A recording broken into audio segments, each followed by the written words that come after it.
गुनाहों का देवता पार्ट 6। बहुत ठीक। तुम 34 बरस के पहले शादी मत करना। अच्छा हाँ। और क्या बताया चंदन ने मेरे बारे में? और तो कुछ नहीं। हाँ, यह कह रहा था आपको चाय और सिगरेट बहुत अच्छी लगती है। ओहो, देखिए मैं भूल ही गई। लीजिए सिगरेट मंगवाती हूँ। और सुधा ने घंटी बजाई। रहने दीजिए, मैं सिगरेट छोड़ रही हूँ। क्यों? इसलिए कि कपूर को अच्छा नहीं लगता और वह मेरा दोस्त बन गया है। और दोस्ती में एक दूसरे के हिसाब से करना पड़ता है। उसने आपसे यह नहीं बताया कि मैंने उसे दोस्त मान लिया? पम्मी ने पूछा।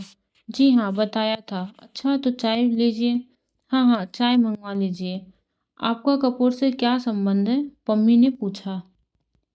कुछ नहीं, मुझसे भला क्या संबंध होगा उनका? जब देखिए तब बिगड़ते रहते हैं मुझ पर। और बाहर गए हैं और आज तक कोई खत नहीं भेजा। ये कहीं संबंध है? नहीं, मेरा मतलब आप उनसे घनिष्ठ हैं? हाँ। कभी वह छिपाते तो नहीं मुझसे कुछ? क्यों? तब तो ठीक है। सच्चे दिल के आदमी मालूम पड़ते हैं। आप तो यह बता सकती हैं कि उन्हें क्या क्या चीज़ें पसंद है? हाँ, उन्हें कविता पसंद है। बस कविता के बारे में बात ना कीजिए, कविता सुना दीजिए उन्हें, या कविता की किताब दे दीजिए उन्हें। और उनको सुबह घूमना पसंद है, रात को गंगा जी की सैर करना पसंद है, सिनेमा तो बेहद पसंद है। और और क्या, चाय की पत्ती का हलवा पसंद है। यह क्या होता है? मेरा मतलब बिना दूध की चाय उन्हें पसंद है। अच्छा अच्छा। देखिए आप सोचेंगे कि मैं इस तरह से मिस कपूर के बारे में पूछ रही हूँ जैसे मैं कोई जासूस हूँ। लेकिन असल बात मैं आपको बता दूँ, मैं पिछले 2-3 साल से अकेली रहती रही, किसी से भी नहीं मिलती जुलती थी। उस दिन मिस्टर कपूर गए तो पता नहीं क्यों मुझ पर प्रभाव पड़ा। उनको देखकर ऐसा लगा कि ये आदमी है जिसमें दिल की सच्चाई है, जो आदमियों में बिल्कुल नहीं होती। तभी मैंने सोचा इनसे दोस्ती कर लूं। लेकिन चूंकि एक बार दोस्ती करके विवाह और विवाह के बाद अलगाव में भोग चुकी हूँ, इसलिए इनके बारे में पूरी जांच पड़ताल कर लेना चाहती हूँ। लेकिन दोस्त तो अब बना ही चुकी हूँ। चाय आ गई थी और पम्मी ने सुधा के प्याले में चाय डाली। ना, मैं तो अभी खाना खा चुकी हूँ, सुधा बोली। पम्मी ने 2-3 चुस्कियों के बाद, आपके बारे में चंदन ने मुझसे कहा था। कहा होगा, सुधा मुंह बिगाड़कर बोली। मेरी बुराई कर रहे होंगे और क्या। पम्मी चाय के प्याले से उठते हुए धुएं को देखती हुई अपने ही ख्याल में डूबी थी। थोड़ी देर बाद बोली, मेरा अनुमान गलत नहीं होता। मैंने कपूर को देखते ही समझ लिया था कि यही मेरे लिए उपयुक्त मित्र है। मैंने कविता पढ़नी बहुत दिनों से छोड़ दी, लेकिन किसी कवयित्री ने, शायद मिसेस ब्राउनिंग ने यही लिखा था कि वह मेरी जिंदगी में रोशनी बनकर आया। उसे देखते ही मैं समझ गई कि यह वह आदमी है जिसके हाथ में मेरे दिल के सभी राज सुरक्षित रहेंगे। वह खेल नहीं करेगा और प्यार भी नहीं करेगा। जिंदगी में आकर भी जिंदगी से दूर और सपनों में बांधकर भी सपनों से अलग। यह बात कपूर पर बहुत लागू होती है। माफ करना मिस सुधा, मैं आपसे इसलिए कह रही हूँ कि आप उनकी घनिष्ठ हैं और आप उन्हें बतला देंगी कि मेरा क्या ख्याल है उनके बारे में। अच्छा अब मैं चलूंगी। बैठिए ना, सुधा बोली। नहीं, मेरा भाई अकेला खाने के लिए इंतजार कर रहा होगा। उठते हुए पम्मी ने कहा, आप बहुत अच्छी हैं। इस इस वक्त आप आई तो मैं थोड़ी सी चिंता भूल गई, वरना मैं 3 दिन से उदास थी। बैठिए। कुछ और चंदर के बारे में बताइए ना। अब नहीं, वह अपने ढंग का अकेला आदमी है, यह मैं कह सकती हूँ। ओह, तुम्हारी आंखें बहुत सुंदर हैं। देखूं? और छोटे बच्चे की तरह इसमें मुंह को हथेलियों से ऊपर उठाकर पम्मी ने कहा, बहुत सुंदर आंखें हैं। माफ करना, मैं कपूर से भी इतनी ही बेतकल्लुफ हूँ। सुधा झेप गई। उसने आंखें नीची कर ली। पम्मी ने अपनी साइकिल उठाते हुए कहा, कपूर के साथ आप आइएगा। और आपने कहा था कपूर को कविता पसंद है? जी हाँ। Good night. जब पम्मी बंगले पर पहुंची तो उसकी साइकिल के कैरियर में अंग्रेजी कविता के 5-6 ग्रंथ पड़े थे। 8 बज चुके थे। सुधा जाकर अपने बिस्तर पर लेटकर पढ़ने लगी। अंग्रेजी कविता पढ़ रही थी। अंग्रेजी लड़कियां कितनी आज़ाद और स्वच्छंद होती होंगी। जब पम्मी, जो ईसाई है, इतनी आज़ाद है, उसने सोचा, और पम्मी कितनी अच्छी है। उसकी बित्तकुल्फी में भोलापन तो नहीं है, पर सरलता बेहद है। बड़ा साफ दिल है, कुछ छिपाना नहीं जानती। और सुधा से सिर्फ 5-6 साल बड़ी है। लेकिन सुधा उसके सामने बच्ची लगती है। कित कितना जानती है पम्मी, और कितनी अच्छी समझ है उसकी। और चंदर की तारीफ करते नहीं थकती। चंदर के लिए उसने सिगरेट छोड़ दी। चंदर उसका दोस्त है।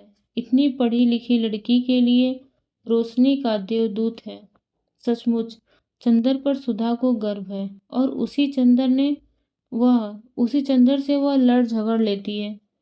इतनी मान मनुहार कर लेती है। और चंदर सब बर्दाश्त कर लेता है, वरना चंदर के इतने बड़े बड़े दोस्त हैं और चंदर की इतनी इज्जत है। अगर चंदर चाहे तो सुधा की रत्ती भर परवाह ना करे, लेकिन चंदर सुधा की भली बुरी बात बर्दाश्त कर लेता है। और वह कितना परेशान करती रहती है चंदर को। कभी सच कभी अगर सचमुच चंदर बहुत नाराज हो गया और सचमुच हमेशा के लिए बोलना छोड़ दे, तब क्या होगा? या चंदर यहाँ से कहीं चला जाए, तब क्या होगा? खैर, चंदर जाएगा तो नहीं इलाहाबाद छोड़कर, लेकिन अगर वह खुद नहीं चली गई तब क्या होगा? खुद कहीं चली गई तब क्या होगा? वह कहाँ जाएगी? अरे, पापा को मनाना तो बाएं हाथ का खेल है, और ऐसा प्यार वह करेगी नहीं कि शादी करनी पड़े। लेकिन यह सब तो ठीक है, पर चंदन ने चिट्ठी क्यों नहीं भेजी? क्या नाराज होकर गया है? जाते वक्त सुधा ने परेशान तो बहुत किया था। होल डॉल की पेटी का बक्सुआ खोल दिया था, और उठाते ही चंदर के हाथ से सब कपड़े बिखर गए। चंदर कुछ बोला नहीं, लेकिन जाते समय उसने सुधा को डांटा भी नहीं और ना ही समझाया कि घर का ख्याल रखना, अकेले घूमना मत, महाजिन से लड़ना मत, पढ़ती रहना। इससे सुधा समझ तो गई थी कि वह नाराज है, लेकिन कुछ कहा नहीं। लेकिन चंदर को खत तो भेजना चाहिए था, चाहे गुस्सा का ही खत क्यों ना होता। बिना खत के मन उसका कितना घबरा रहा है। और क्या चंदर को मालूम नहीं होगा? यह कैसे हो सकता है? जब इतनी दूर बैठे हुए सुधा को मालूम हो गया कि चंदर नाखुश है, तो क्या चंदर को नहीं मालूम होगा कि सुधा का मन उदास हो गया है? जरूर मालूम होगा। सोचते सोचते उसे जाने कब नींद आ गई, और नींद में उसे पापा या चंदर की चिट्ठी मिली या नहीं, यह तो नहीं मालूम। लेकिन इतना जरूर है कि जैसे वह सारी सृष्टि एक बिंदु से बनी और एक बिंदु में समा गई, उसी तरह सुधा की यह भादों की घटनाओं जैसी फैली हुई बेचैनी और गीली उदासी एक चंदर के ध्यान से उठी और उसी में समा गई। दूसरे दिन सुबह सुधा आंगन में बैठी हुई आलू छील रही थी और चंदर का इंतजार कर रही थी। उसी दिन रात को पापा आ गए थे, और दूसरे दिन सुबह बुआ जी और विनती। सुधी, किसी ने इतने प्यार से पुकारा कि हवाओं में रस भर गया। अच्छा, आ गए चंदर? सुधा आलू छोड़कर उठ बैठी। क्या लाए हमारे लिए लखनऊ से? बहुत कुछ सुधा। के है सुधा? सहसा कमरे में से कोई बोला। चंदर है, सुधा ने कहा। चंदर? बुआ आ गई, और कमरे से बुआ जी बाहर आई। प्रणाम बुआ जी, चंदर बोला और पैर छूने के लिए झुका। हाँ हाँ हाँ, बुआ जी 3 कदम पीछे हट गई। देखत्यो, मैं हम पूजा की धोती पहने हैं। ई के है सुधा? सुधा ने बुआ की बात का कुछ जवाब नहीं दिया। चंदर, चलो अपने कमरे में, यहाँ बुआ पूजा करेंगी। चंदर अलग हटा। बुआ के हाथ के पंचपात्र से वहां पानी छिड़का और जमीन फूकने लगी। सुधा, विनती को भेज दे। बुआ जी ने धूपदानी में महाजन से कोयला लेते हुए कहा। सुधा अपने कमरे में पहुंचकर चंदर को खाट पर बिठाकर नीचे बैठ गई। अरे ऊपर बैठो। नहीं, हम यहीं ठीक है, कहकर वो बैठ गई और चंदर की पैंट पर पेंसिल से लकीरें खींचने लगी। अरे यह क्या कर रही हो? चंदर ने पैर उठाते हुए कहा। तो तुमने इतने दिन क्यों लगाए? सुधा ने दूसरे पाइचे पर पेंसिल लगाते हुए कहा। अरे बड़ी आफत में फंस गए थे सुधा। लखनऊ से हम लोग गए बरेली, वहां एक उत्सव में हम लोग भी गए और एक मिनिस्टर भी पहुंचे। कुछ सोशलिस्ट, कम्युनिस्ट और मजदूरों ने विरोध प्रदर्शन किया। फिर तो पुलिस वालों और मजदूरों में जमकर लड़ाई हुई। वह तो कहो, एक बेचारा सोशलिस्ट लड़का था, कैलाश मिश्रा, उसने हम लोगों की जान बचाई, वरना पापा और हम दोनों ही अस्पताल में होते। अच्छा, पापा ने हमें कुछ नहीं बताया? सुधा घबराकर बोली और बड़ी देर तक बरेली उपद्रव और कैलाश मिश्रा की बात करती रही। अरे ये बाहर गा कौन रहा है? चंदन ने सहसा पूछा। बाहर कोई गाता हुआ आ रहा था। आंचल में क्यों बांध लिया मुझ परदेसी का प्यार, आंचल में क्यों? और चंदर को देखते ही उस लड़की ने चौंक कर कहा। अरे क्षण भर स्तंभ और फिर शर्म से लाल होकर भागी बाहर। अरे भागती क्यों है? यही तो है चंदर, सुधा ने कहा। लड़की बाहर रुक गई और गर्दन हिलाकर इशारे से कहा, मैं नहीं आऊंगी, मुझे शर्म लगती है। अरे चलिए यार, देखो हम अभी पकड़ लाते हैं, बड़ी झुक्की है यह, कहकर सुधा उठी। वह फिर भागी। सुधा पीछे पीछे भागी। थोड़ी देर बाद सुधा अंदर आई तो सुधा के हाथ में उस लड़की की चोटी और वह बेचारी बुरी तरह अस्त व्यस्त थी। दांत से अपने आंचल को छोड़ दबाए हुए थी। बाल के 3-4 लटे मुंह पर झूल रही थी और लाज के मारे सिमटी जा रही थी, और आंखें थी कि मुस्कुराए जाए या रोए, यह तय ही नहीं कर पाई थी। देखो चंदर, देखो, सुधा हाँफ रही थी। यही है विनती, मोटकी कहीं की, इतनी मोटी है कि दम निकल गया हमारा। सुधा बुरी तरह हाँफ रही थी। चंदन ने देखा बेचारी की बुरी हालत थी। मोटी तो बहुत नहीं थी, पर हाँ, गांव की तंदुरुस्ती थी। लाल चेहरा जिसे शर्म ने तो दूना बना दिया था। एक हाथ में अपनी चोटी पकड़े थी, दूसरे से अपने कपड़े ठीक कर रही थी और दांत से आंचल पकड़े। छोड़ दो उसे, यह क्या है सुधा, बड़ी जंगली हो तुम, चंदन ने डांट कर कहा। जंगली मैं हूं या यह? चोटी छोड़कर सुधा बोली। यह देखो, दांत काट लिया है इसने। सचमुच सुधा के कंधे पर दांत के निशान बने हुए थे। चंदन इस संभावना पर बेतहाशा हंसने लगा कि इतनी बड़ी लड़की दांत काट सकती है। क्यों जी, इतनी बड़ी हो गई और दांत काटती हो? उसकी हंसी रुक नहीं रही थी। सचमुच ये तो बड़े मजे की लड़की है। विनती का नाम, विनती है इसका नाम। क्यों रे, महुआ बिनती थी क्या वहां, जो बुआ जी ने विनती नाम रखा है? वह पल्ला ठीक से ओढ़ चुकी थी। बोली, नमस्ते। चंदर और सुधा दोनों हंस पड़े। अब इतनी देर बाद याद आई। चंदर और भी हंसने लगा। विनती, ए विनती, बुआ की आवाज आई। विनती ने सुधा की ओर देखा और चली गई। और कहो सुधी, चंदर बोला, क्या हाल चाल रहा यहाँ? फिर भी एक चिट्ठी भी तो नहीं लिखी तुमने, सुधा बड़ी शिकायत के स्वर में बोली। हमें रोज रुलाई आती थी और तुम्हारी वो आई थी। हमारी वो? चंदर ने चौंक कर पूछा। अरे हाँ, तुम्हारी पम्मी रानी। अच्छा, वो आई थी, क्या बात हुई? कुछ नहीं, तुम्हारी तस्वीर देख देख कर रो रही थी।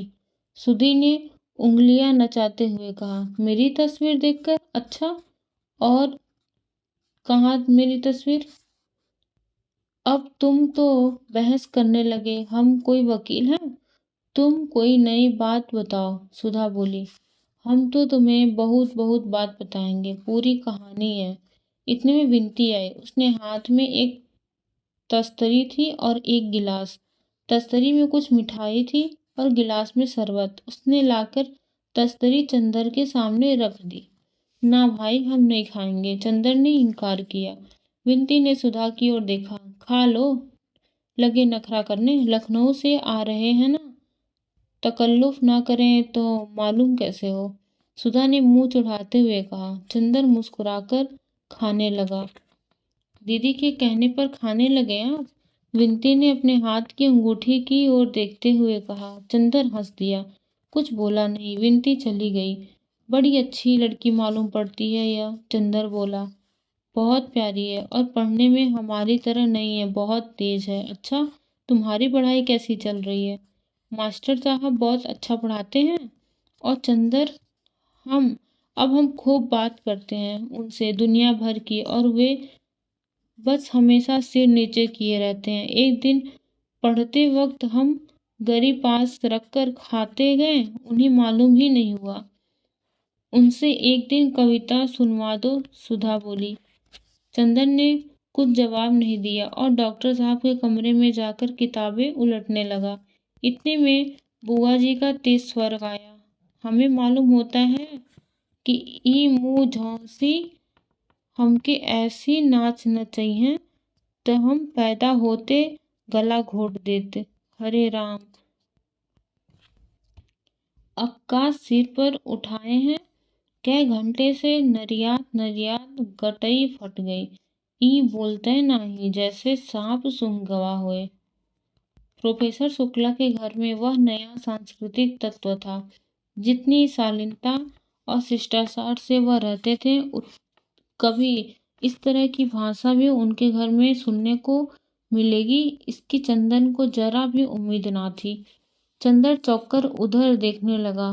डॉक्टर शुक्ला समझ गए। कुछ लज्जित से और मुस्कुराकर ग्लानि छिपाते हुए से बोले, मेरी विधवा बहन है, कल गांव से आई है लड़की को पहुंचाने। उसके बाद कुछ पटकने का स्वर आया, शायद किसी बर्तन के। इतने में सुधा आई, गुस्से से लाल। सुना पापा, तुमने बुआ विनती को मार डालेगी। क्या हुआ आखिर? डॉक्टर शुक्ला ने पूछा। कुछ नहीं, विनती ने पूजा का पंचपात्र उठाकर ठाकुर जी के सिंहासन के पीछे रख दिया था। उन्हें दिखाई नहीं पड़ा तो गुस्सा विनती पर उतार रही हैं। इतने में फिर उसकी आवाज आई। पैदा करते बखत कुछ अच्छा लगा रहा, पालत बखत ते बोल गए, मर गए रहो तो आपन संतानों अपने साथ ले जाए तो हमारे मूड पर ई हत्या काहे डाल गया। ऐसी कुलक्षणी है कि पैदा होते ही माँ बाप को खा गई।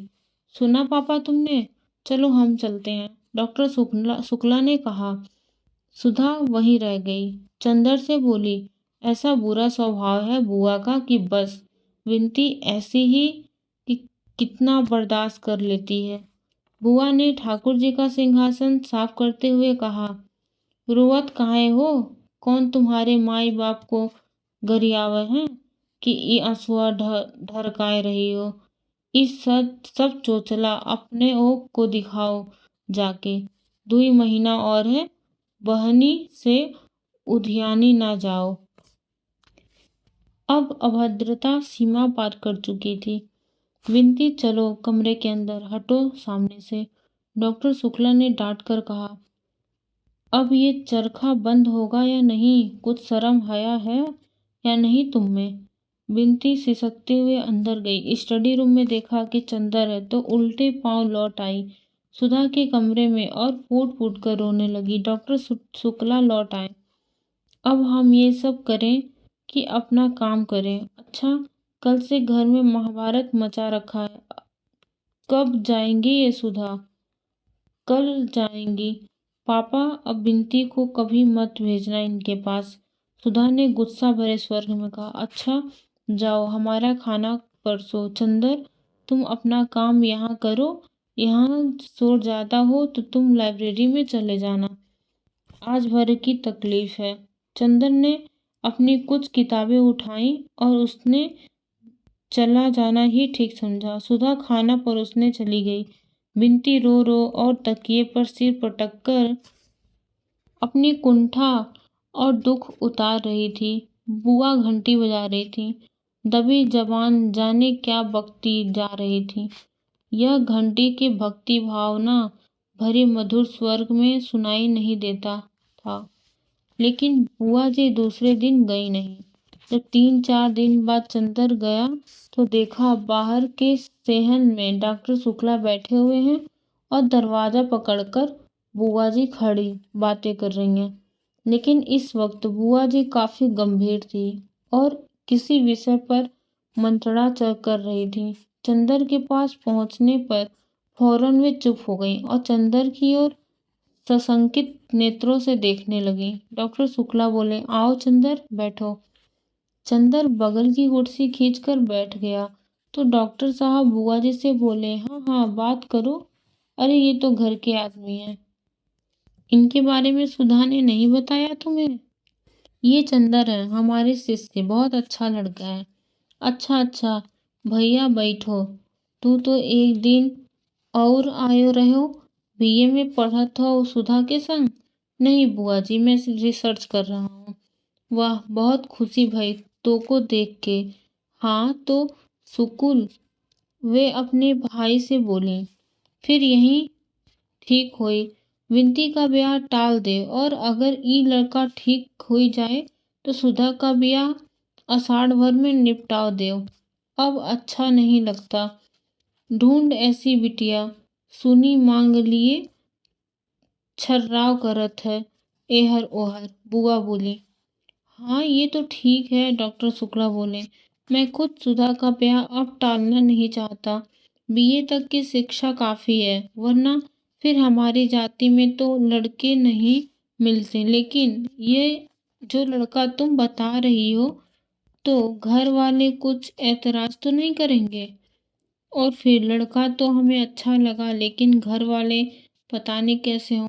अरे तो घर वालन से का करे कहे तो को लड़का तो अलग है, अपने आप पढ़ रहा है और लड़की अलग रही। ना सास का डर, ना ननद की खौस। हम पत्री मंगवाए देहत हैं, मिलवाए ले। डॉक्टर शुक्ला ने स्वीकृति में सिर हिला दिया। तो फिर विनती के बारे में का कहत हो? अगहन तक टाल दिया जाए ना? बुआ जी ने पूछा। हाँ हाँ, डॉक्टर शुक्ला ने विचार में डूबे हुए कहा। तो फिर तुम ही इन जूता पीटों बड़न कूक से कह दियो आय के कल से हमारी छाती पर मूंग दलत है। बुआ जी ने चंदर की ओर किसी को निर्देशित करते हुए कहा। और चंदर चुपचाप बैठा था। जाने क्या सोच रहा था, शायद कुछ भी नहीं सोच रहा था, मगर फिर भी अपनी विचार शून्यता में ही खोया हुआ सा था। जब डॉक्टर शुक्ला उसकी ओर मुड़े और कहा, चंदर, तो वह एकदम से चौंक गया और जाने किस दुनिया से लौट आया। डॉक्टर साहब ने कहा, अरे तुम्हारी तबीयत खराब है क्या? नहीं तो, एक फीकी हंसी हंसकर चंदर ने कहा। तो मेहनत बहुत कर रहे होगे, इतने अध्याय लिखे अपनी थीसिस के। अब मार्च खत्म हो रहा है और पूरा अप्रैल तुम्हें थीसिस टाइप कराने में लगेगा और मई में हर हाल में जमा हो जानी चाहिए। जी हाँ, बड़े थके स्वर में चंदर ने कहा। 10 अध्याय हो ही गए हैं, 3 अध्याय और होने हैं और अनुक्रमणिका बनानी है। अप्रैल के पहले सप्ताह तक खत्म हो ही जाएगा। अब सिवा थीसिस के और क्या ही करना है। एक बहुत गहरी सांस लेते हुए चंदर ने कहा और माथा थामकर बैठ गया। कुछ तबीयत ठीक नहीं है तुम्हारी, चाय बनवा लो। लेकिन सुधा तो है नहीं, ना महाजिन है। डॉक्टर साहब बोले, अरे सुधा सुधा के नाम पर चंदर चौंक गया। हाँ, अभी वह सुधा के ही बारे में सोच रहा था जब बुआ जी बात कर रही थी। क्या सोच रहा था? देखो, उसने याद करने की कोशिश की पर कुछ याद ही नहीं आ रहा था। पता नहीं क्या सोच रहा था, पता नहीं था। कुछ सुधा के ब्याह की बात हो रही थी शायद। क्या बात हो रही थी? कहाँ गई है सुधा? चंदर ने पूछा। आज शायद साबिर साहब के यहाँ गई है। उनकी लड़की उसके साथ पढ़ती है ना, वही गई विनती के साथ। अब इम्तिहान को इतने दिन रह गए हैं, अभी घूमना बंद नहीं हुआ उनका? नहीं, दिन भर पढ़ने के बाद उठी थी। उसके भी सिर में दर्द था, चली गई। फिर घूम फिर लेने दो बेचारी को, अब तो जा ही रही है। डॉक्टर शुक्ला बोले, एक हंसी के साथ जिसमें आंसू छलके पड़ते थे। कहाँ तय हो रही है सुधा की शादी? बरेली में। अब उनकी बुआ ने बताया है, जनपत्री दी है, मिलवा लो। फिर तुम जरा सब बातें देख लेना। तुम तो थ्रेसिस्ट में व्यस्त रहोगे, मैं जाकर लड़का दिखाऊंगा।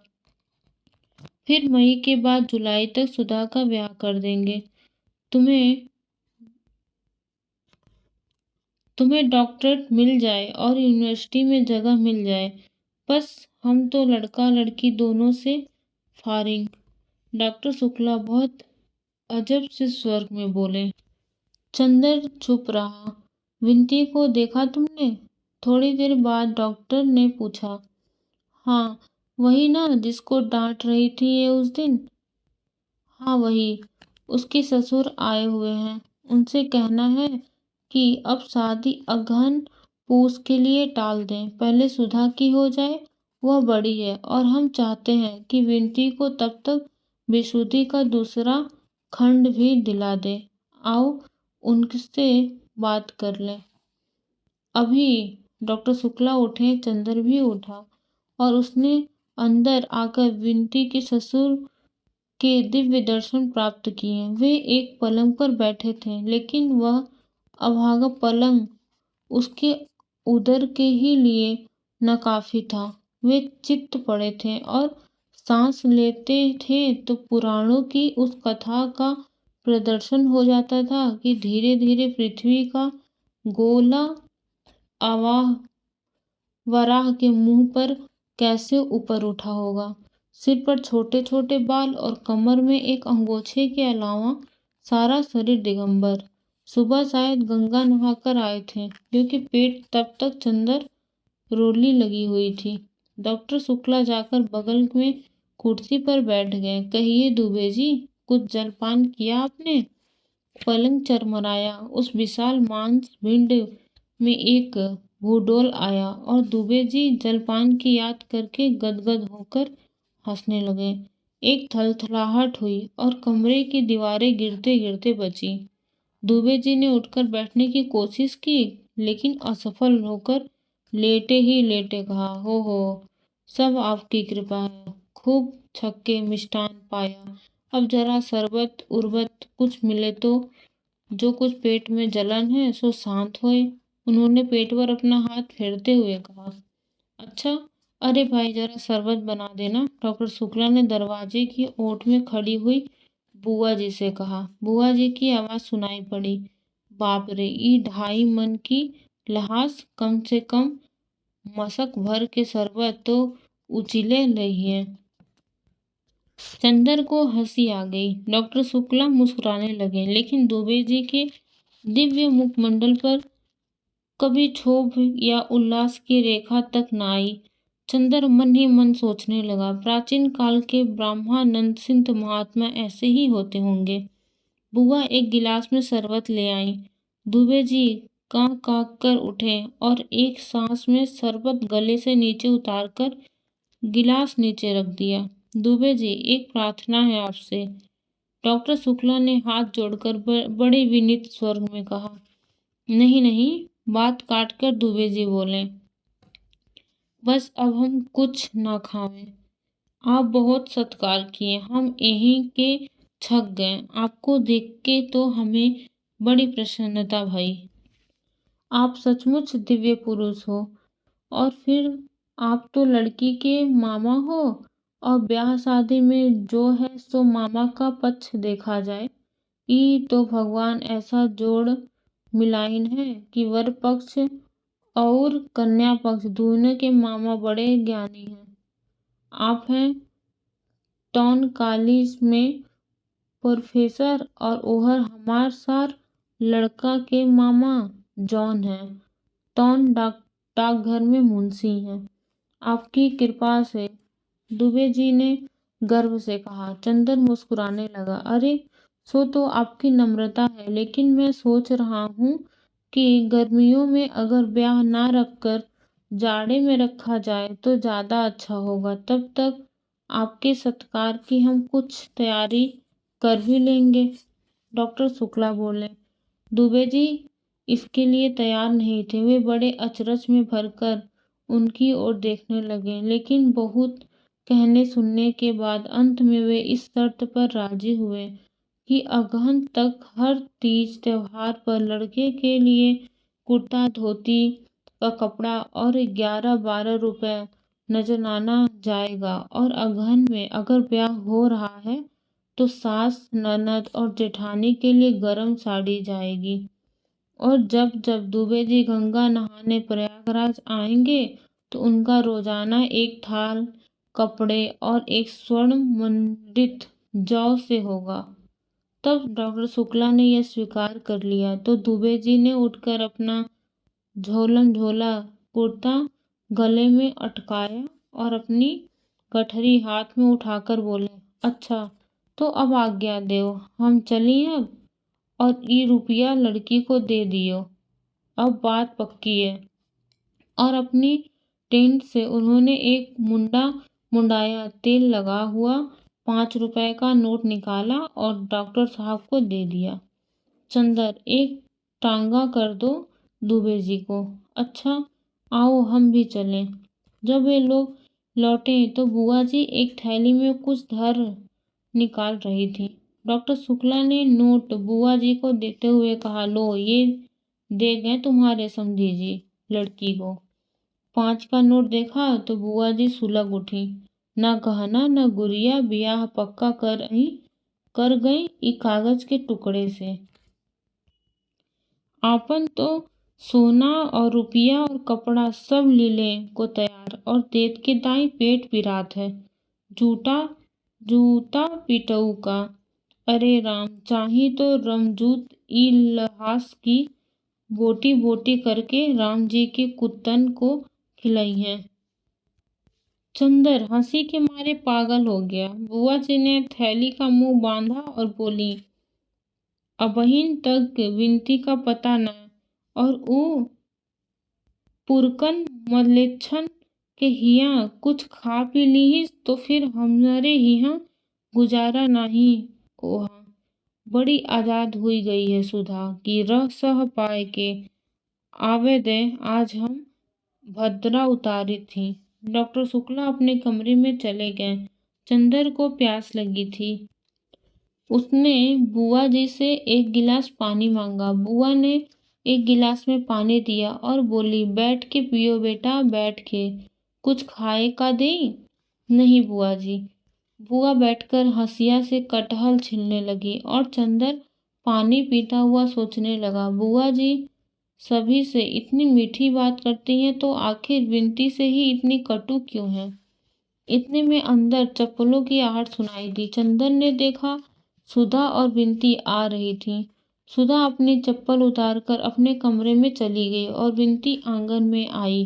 बुआ के पास आकर बोली, लाओ हम तरकारी काटते, चल हट ओहर, पहले नहाओ जाए के, कुछ खाए तो ना रहे हो, एती देर कहाँ घूमत रहे हो। हम खूब अच्छी तरह जानी है तू हमार नाक कटाइन के रहबो। पतुरियन के ढंग सीखे हैं। विनती चुप। एक तीखी वेदना का भाव उसके मुंह पर आया। उसने आंखें झुका ली, रोई नहीं और चुपचाप सिर झुकाए हुए सुधा के कमरे में चली गई। चंदन क्षण भर खड़ा रहा, फिर सुधा के पास गया। सुधा के कमरे में अकेले विनती खाट पर पड़ी थी, औंधे मुंह, तकिए में मुंह छिपाए। चंदर को जाने कैसा लगा, उसके मन में बेहद तरस आ रहा था इस बेचारी लड़की के लिए, जिसके पिता है ही नहीं और जिसे प्रताड़ना में सिवा कुछ नहीं मिला। चंदर को बहुत ही ममता लग रही थी इस अभागिन के लिए। वह सोचने लगा, कितना अंतर है दोनों बहनों में। एक बचपन से इतनी असीम दुलार, वैभव और स्नेह में पली है और दूसरी प्रताड़ना और कितने अपमान से पली है, वह भी अपनी ही सगी माँ से, जो दुनिया भर के प्रति स्नेहमयी मई है, अपनी लड़की को छोड़कर। वो कुर्सी पर बैठकर चुपचाप यही सोचने लगा, अब आगे भी इस बेचारी को क्या सुख मिलेगा। ससुराल कैसी है यह तो ससुर को देखकर ही मालूम देता है। इतने में सुधा कपड़े बदलकर हाथ में किताब लिए उसे पढ़ती हुई उसी में डूबी हुई आई और खाट पर बैठ गए। अरे विनती, कैसे पड़ी हो? अच्छा तुम हो चंदर, विनती उठो। उसने विनती की पीठ पर हाथ रखकर कहा। विनती, जो कभी तक निचेष्ट पड़ी थी, सुधा के ममता भरे स्पर्श पर फूट फूट कर रो पड़ी। तो सुधा ने चंदर से कहा, क्या हुआ विनती रानी को? और विनती भी जोरों से सिसकियां भरने लगी। तो सुधा ने चंदर से कहा, कुछ तुमने कहा होगा। 14 दिन बाद आए और आते ही लगे रुलाने उसे।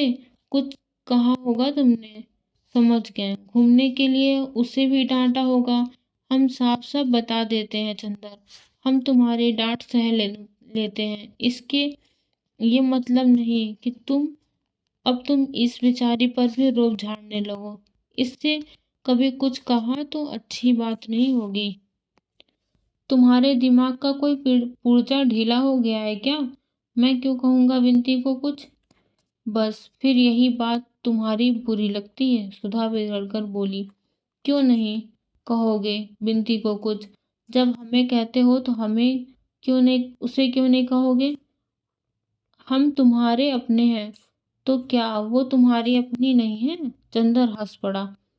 सो क्यों नहीं है, लेकिन तुम्हारे साथ ना ऐसे निबाह ना वैसे निबाह, ये सब कुछ हम नहीं जानते। क्यों रो रही है यह?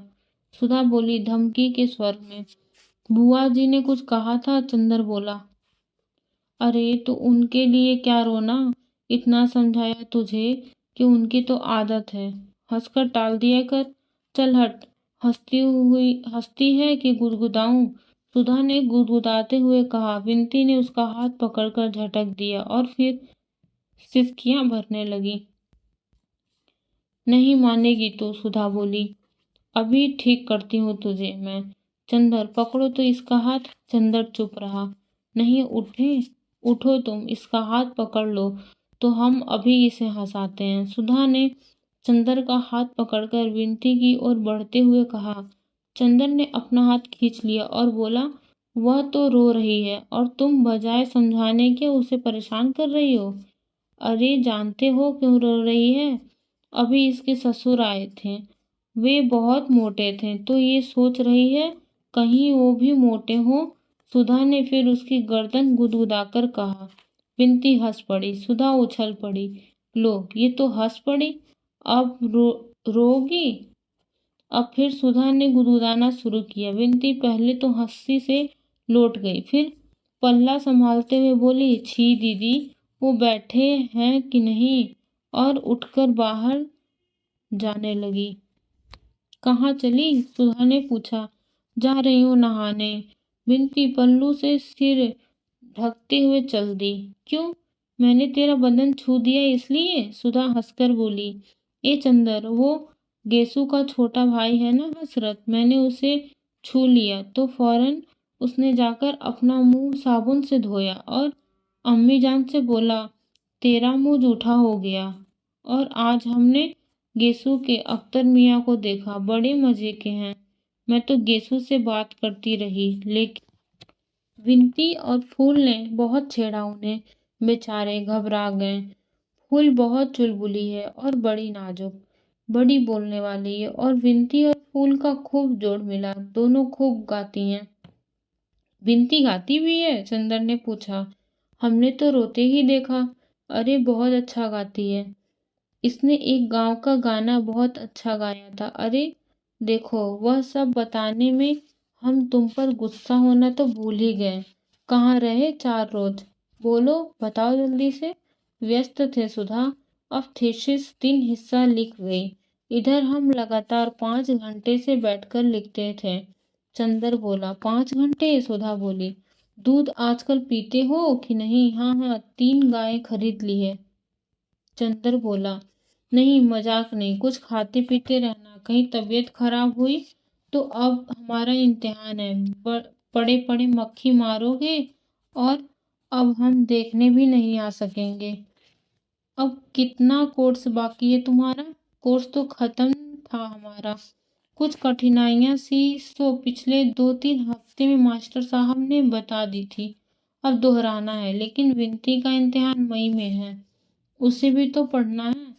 अच्छा, अब चलें हम? अरे बैठो, फिर जाने के दिन बाद आओगे। आज बुआ तो चली जाएंगी, फिर कल से यहीं पढ़ो ना। तुमने बिंती के ससुर को देखा था? हाँ, देखा था। चंदर उनकी रूपरेखा याद करके हंस पड़ा। बाप रे, पूरे टैंक थे वो तो। बिंती की ननद से तुम्हारा ब्याह करवा दे करोगे? सुधा बोली।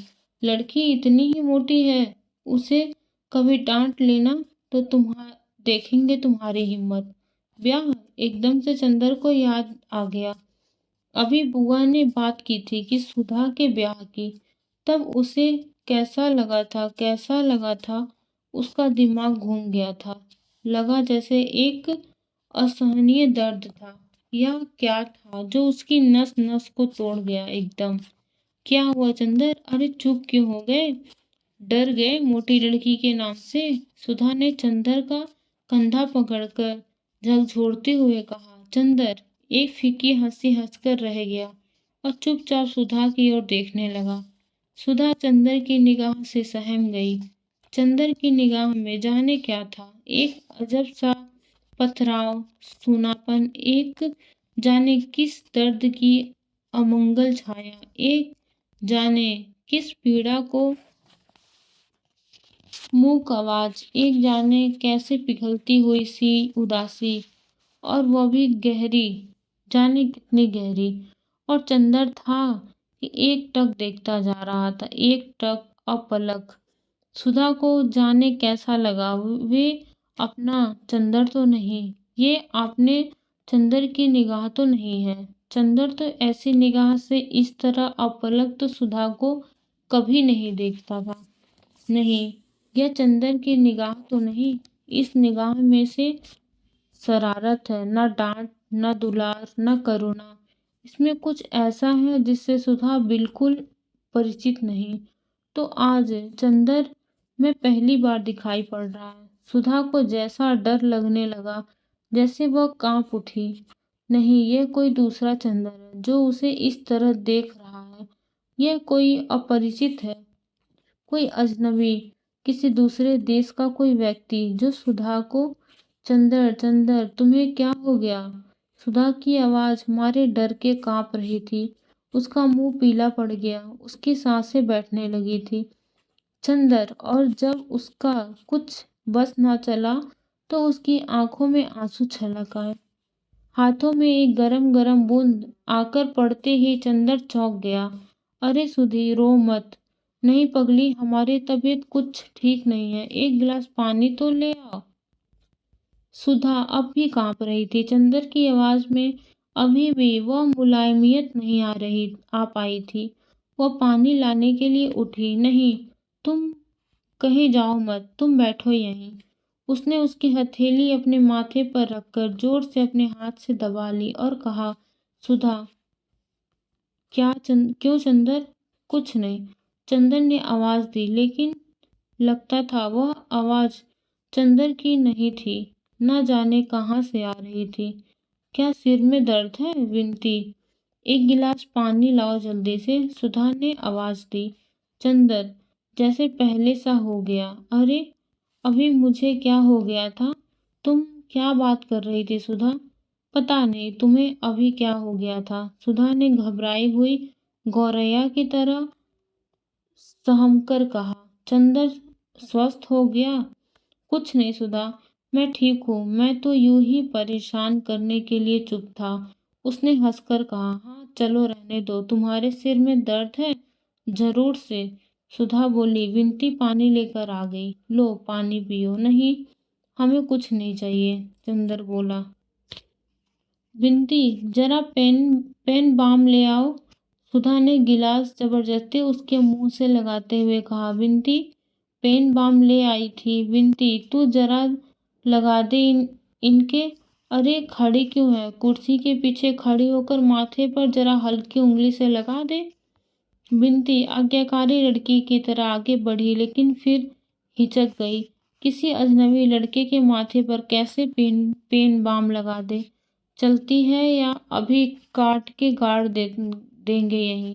मोटकी कहेगी, खा खा कर मोटानी है, जरा सा काम नहीं होता। बिनती ने हार कर पेन बाम लगाया। चंदन ने उसका हाथ हटा दिया तो सुधा ने विनती के हाथ से पेन बाम लेकर कहा, आओ हम लगा दें। विनती पेन बाम देकर चली गई तो चंदन बोला, अब बताओ क्या बात कर रही थी? हाँ, बिनती के ब्याह की। ये उसके ससुर तो बहुत ही भद्दे मालूम पड़ रहे थे। क्या देखकर ब्याह कर रही हो तुम लोग? पता नहीं क्या देखकर ब्याह कर रही है बुआ। असल में बुआ पता नहीं क्यों बिनती से इतनी चिढ़ती है। वह तो चाहती है किसी तरह से बोझ टले सिर से। लेकिन चंदर, यह बिनती बड़ी खुश है। यह तो चाहती है किसी तरह जल्दी से ब्याह हो। सुधा मुस्कुराती हुई बोली। अच्छा, यह खुद ब्याह करना चाहती है? चंदन ने ताज्जुब से पूछा। और क्या, अपने ससुर की खूब सेवा कर रही थी सुबह। बल्कि पापा तो कह रहे थे अभी यह बीए कर ले तब ब्याह करो। हमसे पापा ने कहा इससे पूछने को। हमने पूछा तो कहने लगी बीए करके भी वही करना होगा, तो बेकार टालने से क्या फायदा। फिर पापा हमसे बोले कि कुछ वजहों से अगहन में ब्याह होगा, तो बड़े ताज्जुब से बोली, अगहन में? सुधी, तुम जानती हो अगहन में उसका ब्याह क्यों टल रहा है? पहले तुम्हारा ब्याह होगा। चंदर हंसकर बोला। वो पूर्णतः शांत था और उसके स्वर्ग में कम से कम 12 सिवा चूहल के और कुछ भी ना था। मेरा ब्याह, मेरा ब्याह? आंखें फाड़कर, मुंह फुलाकर, हाथ नचाकर, कुतूहल भरे आश्चर्य से सुधा ने कहा और फिर हंस पड़ी। खूब हंसी। कौन करेगा मेरा ब्याह? बुआ, पापा करने ही नहीं देंगे। हमारे बिना पापा का काम ही नहीं चलता। और बाबू साहब, तुम किस पर आकर रंग जमाओगे? ब्याह मेरा? सुधा ने मुंह बिचकाकर अपेक्षा से कहा। नहीं सुधा, मैं गंभीरता से कह रहा हूँ, 3-4 महीने के अंदर तुम्हारा ब्याह हो जाएगा। चंदर उसे विश्वास दिलाते हुए बोला। अरे जाओ, सुधा ने हंसते हुए कहा। ऐसे हम तुम्हारे बनाने में आ जाएंगे तो हो चुका। अच्छा, आने दो। तुम्हारे पास कोई पोस्ट कार्ड लाओ, जरा इस कामरेड को एक चिट्ठी तो लिख दे। चंदर बात बदल कर बोला, पता नहीं क्यों इस विषय की बात के चलते हमें उसे कैसा लगता था। कौन कामरेड? सुधा ने पूछा। तुम भी कम्युनिस्ट हो गए क्या? नहीं जी, वो बरेली का सोशलिस्ट लड़का कैलाश, जिसके झगड़े में हम लोगों की जान बचाई थी। हमने तुम्हें बताया नहीं था सब किस्सा उस झगड़े का, जब हम और पापा बाहर गए थे। हाँ हाँ, बताया था। उसे जरूर खत लिख दो। सुधा ने पोस्ट कार्ड देते हुए कहा। तुम्हें पता मालूम है? चंदर जब पोस्ट कार्ड लिख रहा था तो सुधा ने कहा, सुनो, उसे लिख देना कि पापा की जान बचाने के एवज में आपकी बहुत कृतज्ञ है, और कभी अगर हो सके तो आप इलाहाबाद जरूर आए। लिख दिया। हाँ, चंदर ने पोस्ट कार्ड जेब में रखते हुए कहा। चंदर, हम भी सोशलिस्ट पार्टी के मेंबर होंगे। सुधा ने मचलते हुए कहा। चलो, अब तुम्हें नई सनक सवार गई। तुम क्या समझ रही हो सोशलिस्ट पार्टी को राजनीतिक पार्टी है? यह मत कहना कि सोशलिस्ट पार्टी में जाओ और लौटकर आओ तो पापा से कहो, अरे हम तो समझे पार्टी है, यहाँ चाय पानी मिलेगा, यहाँ सब कुछ लेक्चर देते हैं। तब हम कोई बेवकूफ हैं क्या? सुधा ने बिगड़कर कहा। नहीं, सो तो तुम बुद्धिमान सागर हो, लेकिन लड़कियों की राजनीतिक बुद्धि कुछ ऐसी ही होती है, चंदर बोला। अच्छा रहने दो, लड़कियां ना हो तो काम ही ना चले, सुधा ने कहा। अच्छा सुधा, आज कुछ रुपए दोगी? हमारे पास पैसे खत्म है और सिनेमा देखना है जरा, चंदर ने बहुत उलाट से कहा। हाँ हाँ जरूर देंगे तुम्हें, मतलबी कहीं के, सुधा बोली। अभी अभी तुम लड़कियों की बुराई कर रहे थे ना, तो तुम और लड़कियों में से थोड़े ही हो, तुम तो हमारी सुधा हो, सुधा महान। सुधा पिघल गई। अच्छा, कितना लोगे? अपनी पॉकेट में से 5 रुपए का नोट निकाल कर बोली। इससे काम चल जाएगा। हाँ हाँ, आज जरा सोच रहे हैं पम्मी के यहाँ जाएं, तब सेकेंड सो जाएं। पम्मी रानी के यहाँ जाओगे, समझ गए। तभी तुमने चाचा जी से ब्याह करने से इनकार कर दिया। लेकिन पम्मी तुमसे 3 साल बड़ी है, लोग क्या कहेंगे? सुधा ने छेड़ा। ओह, तो क्या हुआ जी, सब यूं ही चलता है, चंदर हंसकर टाल गया। तो फिर खाना यहीं खाओ, खाए जाओ और कार लेते जाओ, सुधा ने कहा। मंगाओ, चंदर ने पलंग पर पैर फैलाते हुए कहा। खाना आ गया। और जब तक चंदर खाता रहा, सुधा सामने बैठी रही और बिनती दौड़ दौड़ कर पूड़ी लाती रही।